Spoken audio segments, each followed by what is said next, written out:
IPOs पे IPOs, videos पे videos, reels पे रील्स। यस, सीजन पूरा आया हुआ आईपीओ मार्केट्स में तो जबरदस्त बाहर लगी हुई है और इस बार आईपीओस की क्वालिटी भी बेहतर है। और एक चीज और अच्छी लग रही है कि प्रोमोटर्स पैसा छोड़ रहे हैं टेबल पे और मार्केट्स में भी ब्यूएंसी पूरी है। हम देख रहे हैं किस तरीके से स्मॉल कैप मिड कैप्स अच्छे चल रहे हैं, तो माहौल तो अच्छा है। और आईपीओस में गर्मी की वजह से पैसा भी कुछ तो बन रहा है, लोगों का लिस्टिंग गेन्स बन रहे हैं। हर आईपीओ जो लिस्ट हो रहे हैं वहां पे अच्छे प्रीमियम पे भी लिस्ट हो रहे हैं। और आज एक में बहुत ही इंटरेस्टिंग कंपनी जिसका नाम ही बड़ा इंटरेस्टिंग है, शिप और रॉकेट। शिप रॉकेट मतलब एक ही नाम में शिप भी है और रॉकेट भी है। बेहतरीन काम करती है कंपनी। बड़ा इंटरेस्टिंग इंटरव्यू था, मैंने अनिल जी के साथ इंटरव्यू देखा।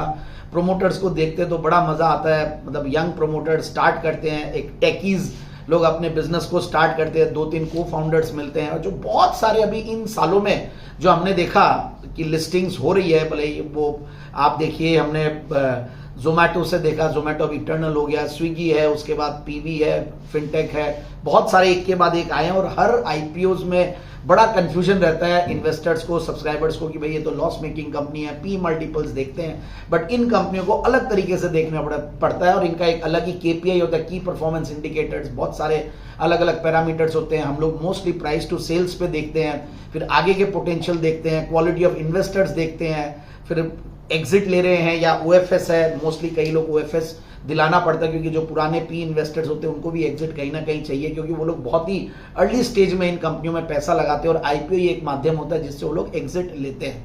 बट एग्जिट जब लेते हैं, हम देखते हैं कि ये कंपनियां शुरू में लॉस मेकिंग होती है और फिर धीरे धीरे लिस्टिंग के बाद उनको ये चीज समझ में आती है प्रोमोटर्स, और होता है सही, स्टॉक मार्केट अर्निंग्स का स्लेव है और स्टार्टअप जो बर्निंग्स का स्लेव है एक तरीके से। मतलब स्टार्टअप्स में बर्निंग्स देखी जाती है और हालांकि प्रॉफिट्स वहां पे भी देखे जाते हैं, बट बर्निंग्स बहुत इंपॉर्टेंट होता है क्योंकि कोई भी काम को शुरू में आप जब एग्रेसिवली ग्रो करना चाहते हैं तो ऐसा नहीं है कि आपने मतलब धीरे धीरे काम किया और धीरे धीरे प्रॉफिट किया बूटस्ट्रैप करके, मतलब आप अपने ही उससे ग्रो करें स्पीड से, वैसा नहीं होता। जब भी पी फंड्स आते हैं वो लोग कंपनियों को बहुत एग्रेसिवली मेंटोर भी करते हैं और पुश भी करते हैं और वो स्टार्टअप्स उसी जर्नी में बहुत जबरदस्त ग्रो कर जाते हैं। और शिप रॉकेट भी ऐसा ही कुछ एक स्टोरी है, बहुत ही अच्छी स्टोरी है, बहुत मजा आया पढ़ के भी। और टेक बिजनेस, टेकी प्रोमोटर्स, लॉस मेकिंग है बट न्यू एज बिजनेस है।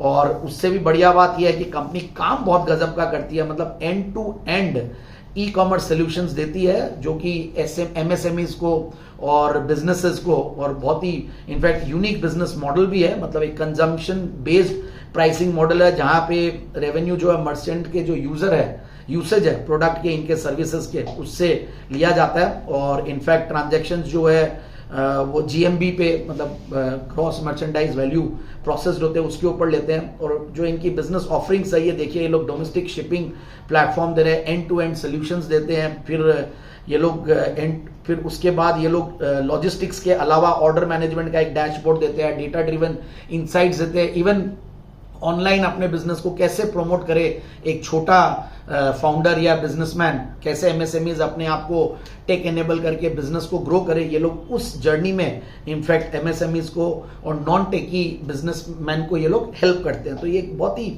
अच्छा यूनिक बिजनेस मॉडल है और इनका कस्टमर एक्विजिशन कॉस्ट कोई बहुत हाई नहीं है, काफी लो सीएससी पे ये लोग काम करते हैं और अच्छा खासा इनका मर्चेंट बेस है, बहुत बड़ा। इनफैक्ट इन्होंने मर्चेंट बेस बना रखा करीब 2.25 लाख मर्चेंट्स से ऊपर ये लोग कैटर करते हैं। सो इतना ह्यूज अगर आपका कस्टमर बेस होता है और वो लोग ग्रो कर रहे होते तो इनका बिजनेस भी ग्रो करेगा ही आगे।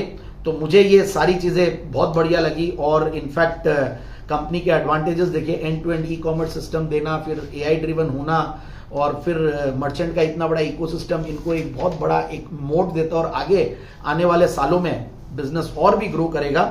बट बहुत सारी चीजें देखी। अब इसका पी मल्टीपल तो देखिए, क्या देखेंगे जब लॉस मेकिंग यूनिट होती है, बट साथ में ग्रोथ अच्छी है, रेवेन्यू ग्रोथ 24-25% से कंपनी ग्रो कर रही है। और उससे भी बढ़िया बात यह है कि कंपनी के कुछ पैरामीटर्स में कंपनी बहुत बढ़िया लग रही है। और प्राइस टू सेल्स का पैरामीटर भी हमने, इनफैक्ट अगर आप पीयर टू पीयर कंपैरिजन करें तो इसमें मैं यूनिकॉमर्स ई सोल्यूशन से कंपेयर कर रहे हैं, इनफैक्ट डीआरएचपी में इन्होंने उनसे कंपेयर किया है, तो उससे पोस्ट इशू इनका कम हो जाएगा। वो 4.5 टाइम्स प्राइस टू सेल्स पे है, ये 3.5 टाइम्स पे रहेगा। और ओवरऑल एंकर इन्वेस्टर्स की लिस्ट बड़ी इंटरेस्टिंग है और ये आईपीओ में जो इनका पैसा आएगा ये लोग वापस से ग्रोथ में इनफैक्ट यूज करेंगे 356 करोड़ के लगभग, और कुछ मार्केटिंग इनिशिएटिव्स और नए कुछ ये लोग अभी प्रोडक्ट्स और डेवलप करेंगे और टेक्नोलॉजी का इंफ्रास्ट्रक्चर है उसमें पैसा लगाएंगे। सो टोटल 941 करोड़ का आईपीओ है और उसके सामने इनकी जो मार्केट कैप पोस्ट इशू जो इम्प्लाइड मार्केट कैप है वो करीब 7100 करोड़ 7057 करोड़ की मार्केट कैप होगी। तो ये सारी चीजें, ये सारी डिटेल्स हमने देखी और मैंने जैसा बताया कि एंकर इन्वेस्टर्स की लिस्ट बहुत ही इंप्रेसिव है, तो इससे बहुत ज़्यादा कॉन्फिडेंस यूं भी आ जाता है और प्लस ये लगता है कि इस आईपीओ में पैसा लगाना चाहिए। और थोड़ा बहुत देखिए रिस्क तो है जब लॉस मेकिंग होती है, बट फिर भी हम यही कहेंगे कि one can subscribe for listing gains and medium to long term investing. Thank you.